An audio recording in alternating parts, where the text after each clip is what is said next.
Benvenuti alla nuova puntata di Soundtrack City. Come vedete alla mia sinistra, questa volta non c'è Massimo Privitera perché è stato spodestato da Renato Marengo. Giochiamo sempre in casa, anche Renato fa parte di Soundtrack City, quindi, ma in questo caso è importante perché Renato, l'ospite di oggi, Renato lo, come posso dire, introdurrà assai bene. A te la parola, Renato. Grazie, salve a tutti. Beh, lo introduco assai volentieri, no? Perché Italo Moscati è non solo un grande amico, una persona che stimo da sempre e che quando mi fa l'onore di collaborare anche sul Cinecorriere e su altre cose sono sempre felice. Ma Italo Moscati, devi sapere, quando io ragazzino facevo i famosi corridoi Rai cercando di vedere quale porta ci aprisse, beh, la porta che mi si è aperta per prima è quella di Italo Moscati, Ah, che mi ha però. guardato della serie, e da allora con Italo non solo ho collaborato, ho fatto cose, ma ho anche avuto il piacere di fare insieme anche a Ludovica Modugno e Italo Moscati un programma radiofonico, combinazione suono, ma Italo praticamente è un po' un fiore all'occhiello ogni volta che io parlo di cinema, ma non può che essere così. Ma insomma, vi rendete conto che Italo è un signore che ha scritto libri su Fellini, Sordi, Greta Garbo, Pierpaolo Pasolini, Sofia Loren, Luca Ronconi, Edoardo De Filippo, Maria Callas, sto leggendo perché sono tanti, Sì. De Sica, Ettore Scola, Anna Magnani, insomma, ragazzi, e adesso non poteva non scrivere un altro libro che ne aveva già scritto su Ennio Morricone, perché, ma visto in maniera molto particolare, lo scoprirete durante l'intervista, perché lui ovviamente non si limita a fare, mica fa delle biografie o fa le storie, lui con i personaggi, insomma, come ha fatto con Sergio Leone, no? Con i personaggi lui ci gioca e cerca di sentire anche gli umori, i caratteri, i dietro le quinte. Insomma, è con grandissimo piacere che io oggi a Soundtrack City introduco Italo Moscati. Grazie Renato.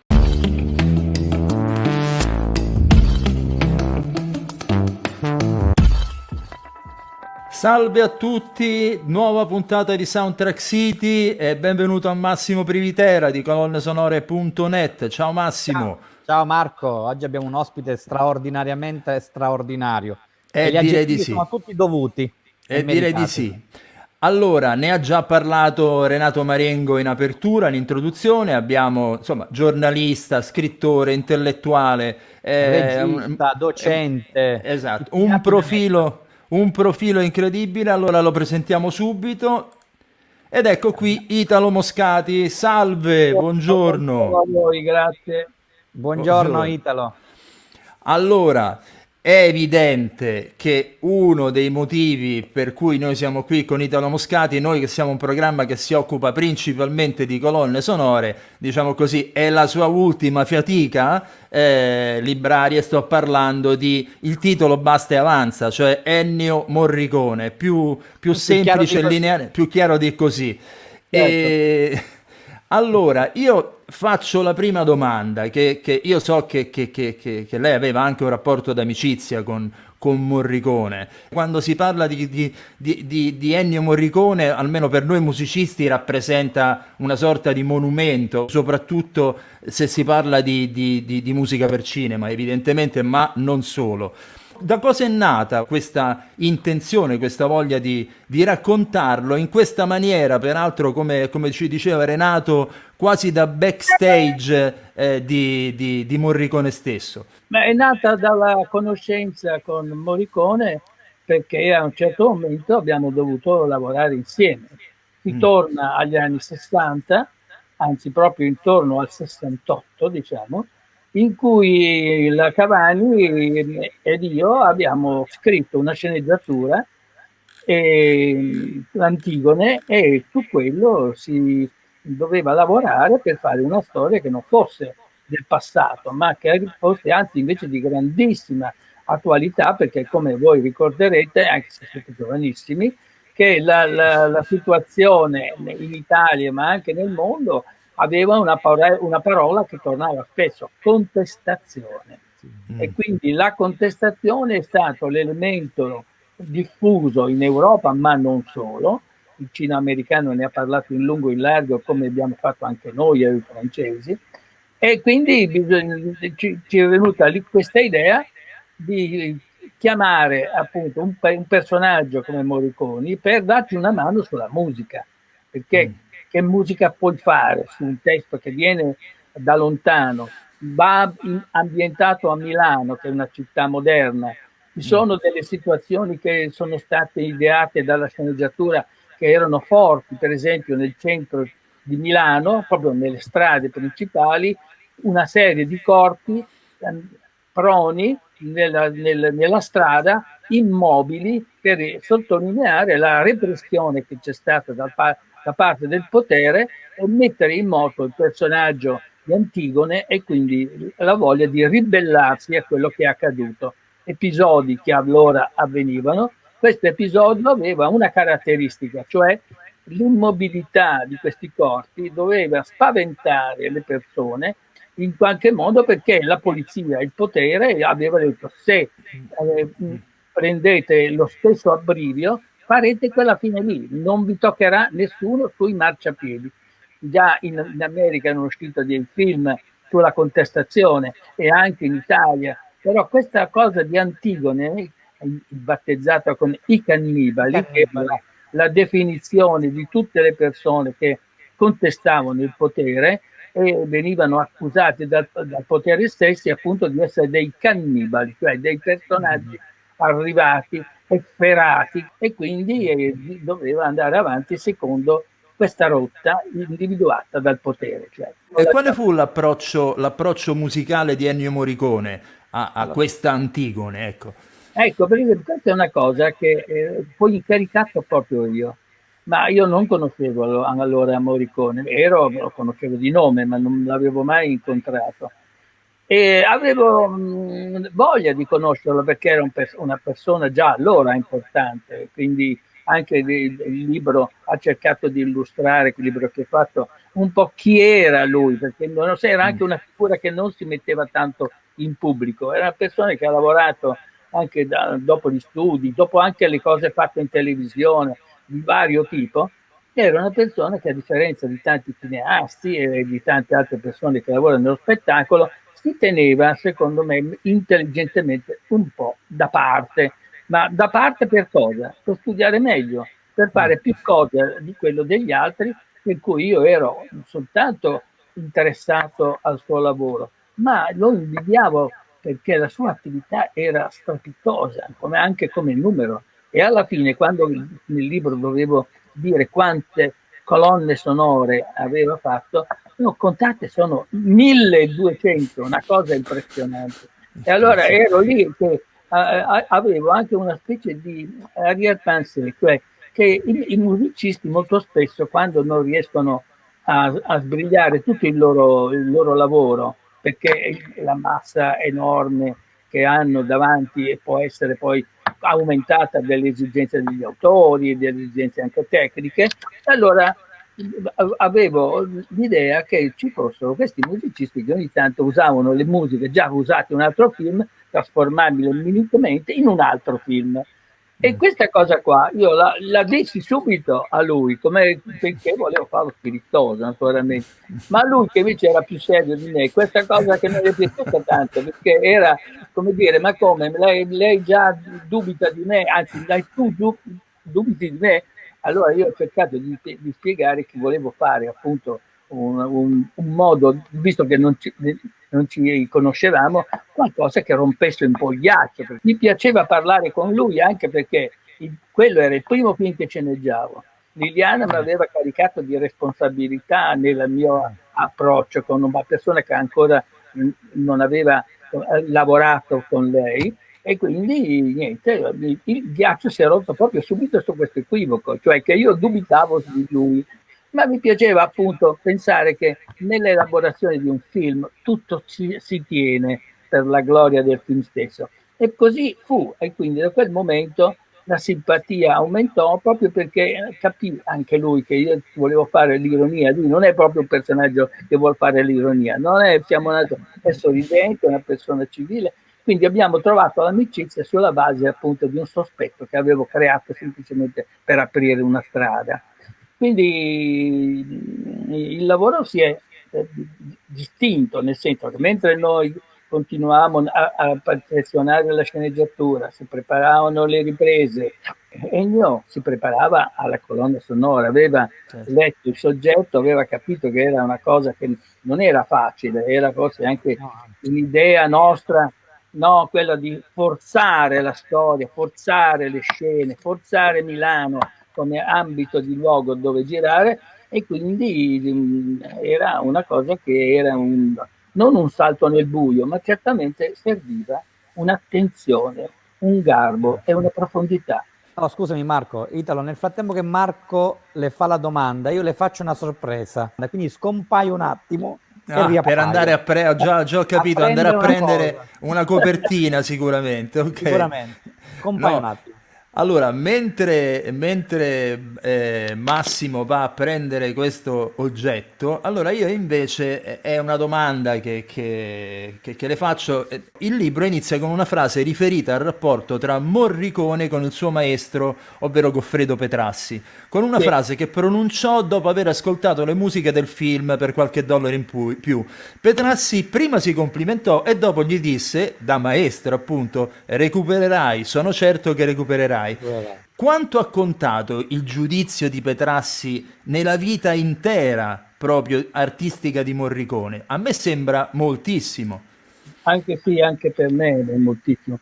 Non ne abbiamo parlato di questa cosa con Morricone, perché poi a un certo punto mi sembrava anche un fatto che non volevo aprire, no? Un ricordo che invece non aveva nessun diritto, quella di una contrapposizione.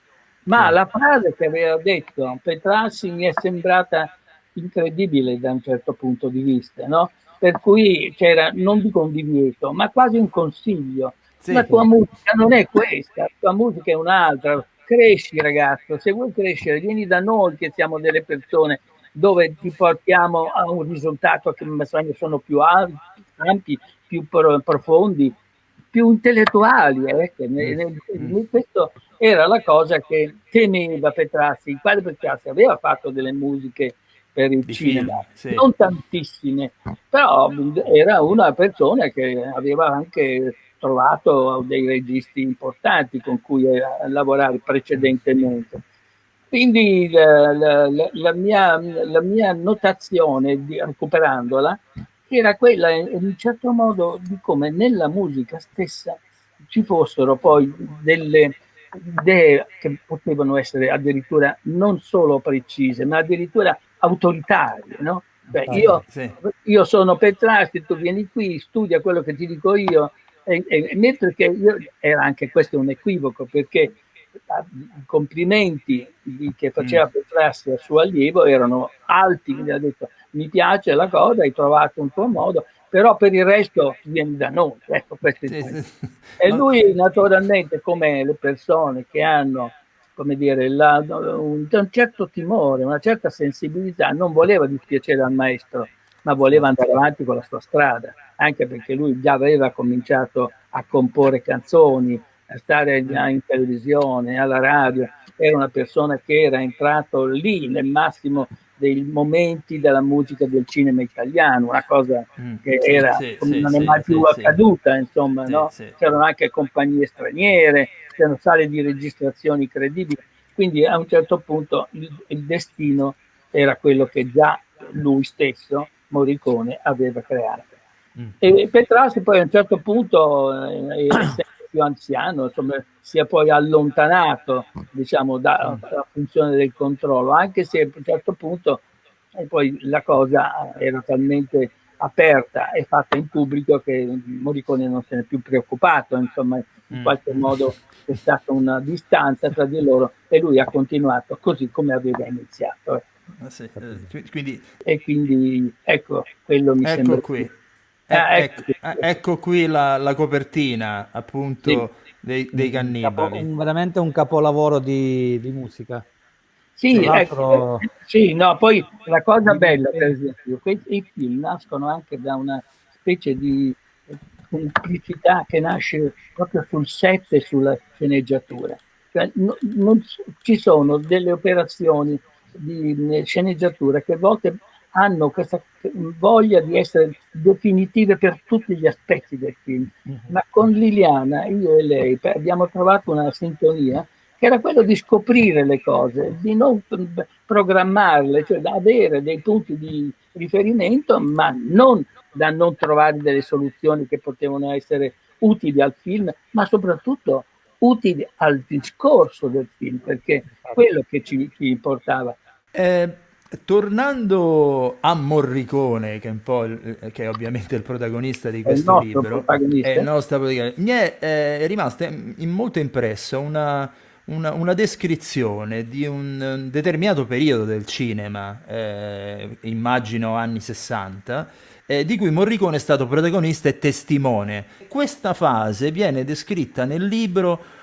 Lo vado a leggere. La musica si diffondeva con la radio, chiedeva, pretendeva spazio e lo trovava. Esperienze intrecciate di attori, conduttori, voci canore. Poi l'esplosione si componeva. Potenza vitale, piccole mondanità, confeste, sorrisi, innamoramenti, stordirsi di melodie, ritmi, esperimenti, jazz.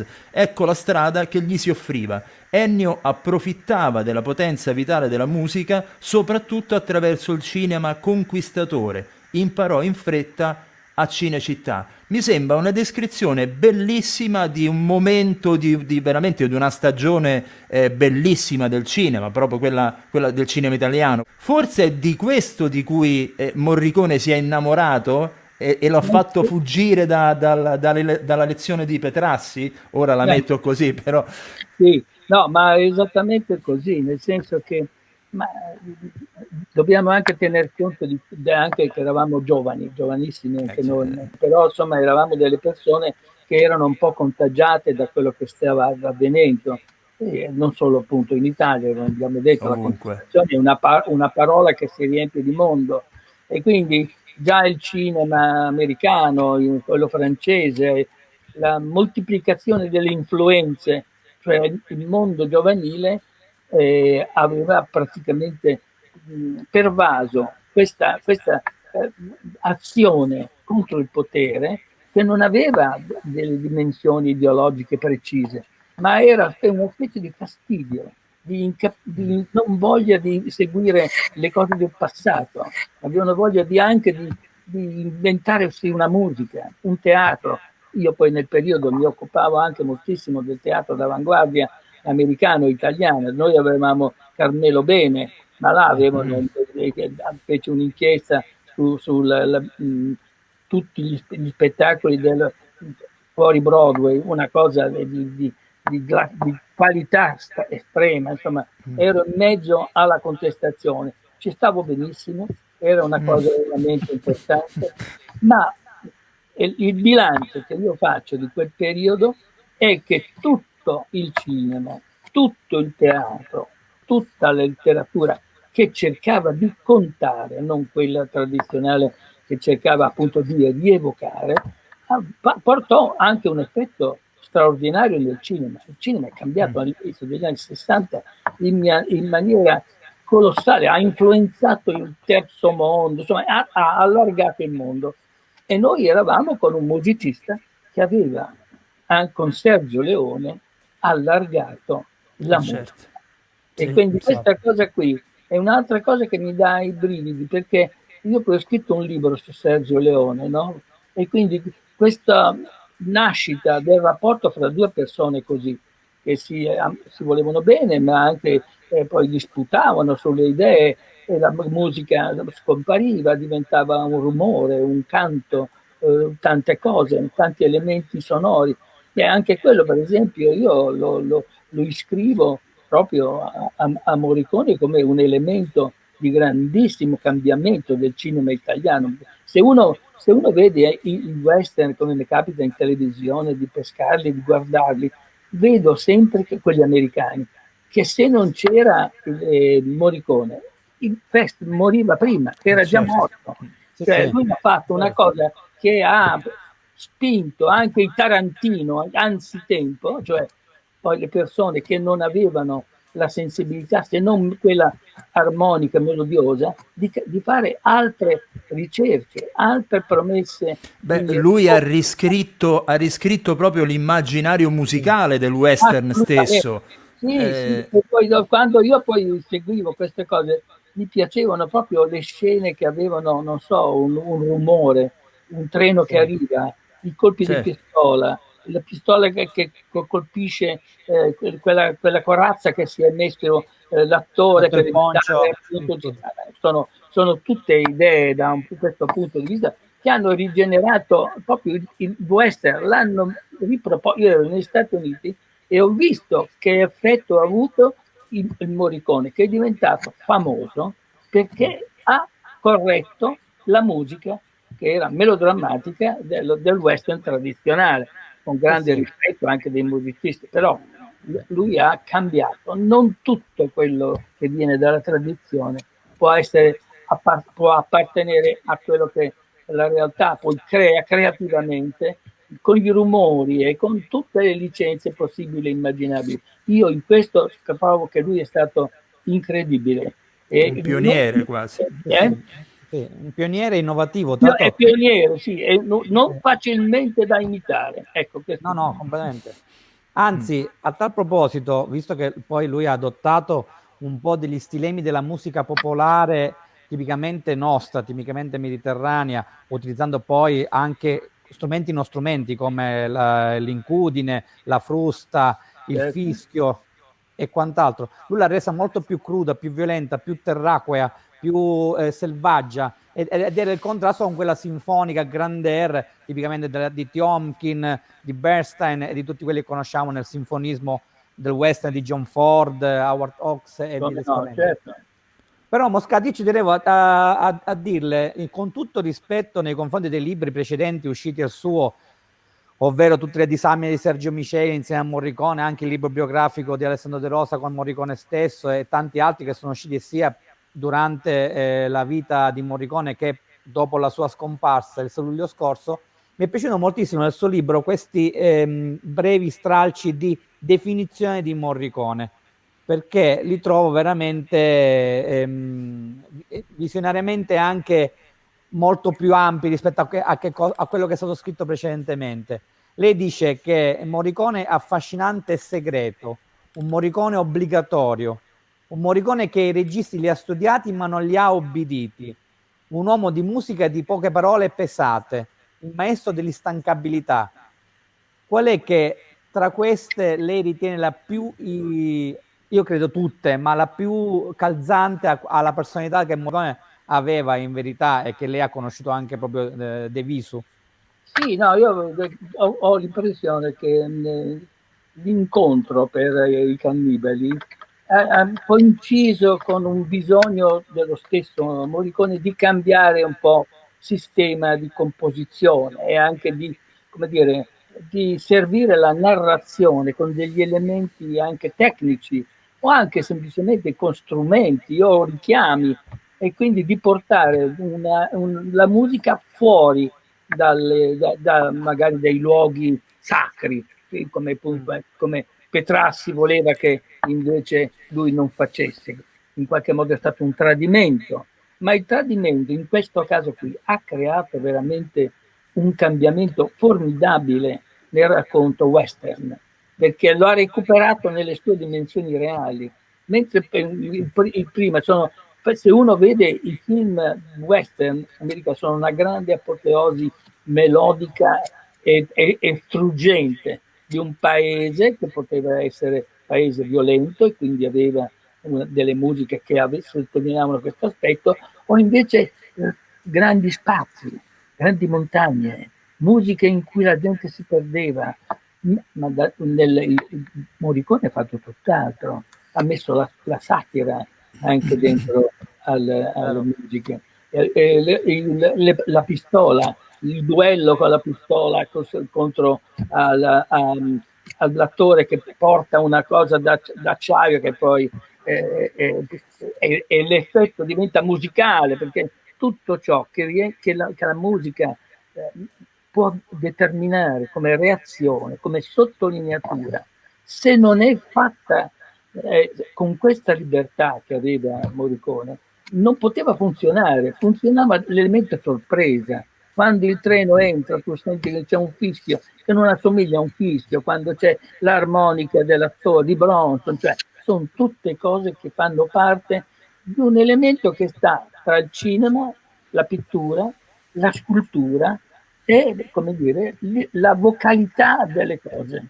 E quindi E forse anche il teatro. Io penso a determinati strumenti che lui li ha portati alla ribalta, no? Ad esempio, per primo, la chitarra elettrica, si parlava dell'armonica, strumenti trattati, preparati, assurdi, quasi derivanti dai rumori, o il carillon, e potrei continuare tantissimo ma fino al quello che lei dice è talmente giusto che il suo intervento, diciamo, nella parte creativa del cinema era una cosa netta e forte, perché lui è una persona che quando è convinto non sente ragione.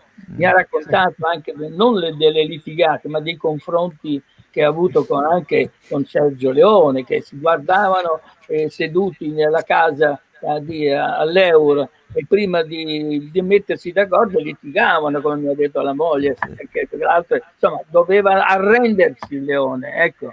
Perché la determinazione di Morricone è stata tale che lui sia persino anche in qualche modo impreziosito in questo. C'è un episodio che ho messo nel libro, e cioè una manifestazione che si è tenuta a Venezia dove gli hanno dato un premio, poi nel luogo dove era appunto la premiazione qualcuno ha fatto sentire un pezzo di musica dei film di Sergio Leone.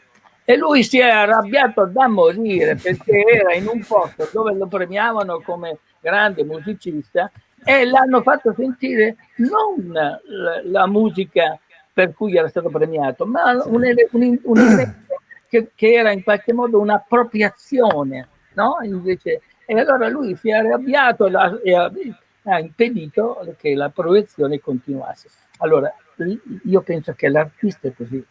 L'artista ama essere premiato, ma se è premiato con una cosa che non corrisponde con le intenzioni sue di artista, di poeta, perché lui è un poeta, lui non è una persona normale, nelle selle, tra virgolette, in senso positivo lo dico, perché tra le simpatie musicali, simpatie per i registi, le simpatie per le storie, era una persona che interveniva in primo piano e organizzava tutti gli elementi per un film, mettendo dentro cori, canzoni, cioè era un grande rielaboratore della quella che tradizionalmente era la colonna sonora. Lui non fa colonne sonore, fa come l'artista d'arte che mette insieme delle cose che prima i pittori non facevano perché non era il caso o non era ancora matura una rivoluzione di cambiamento.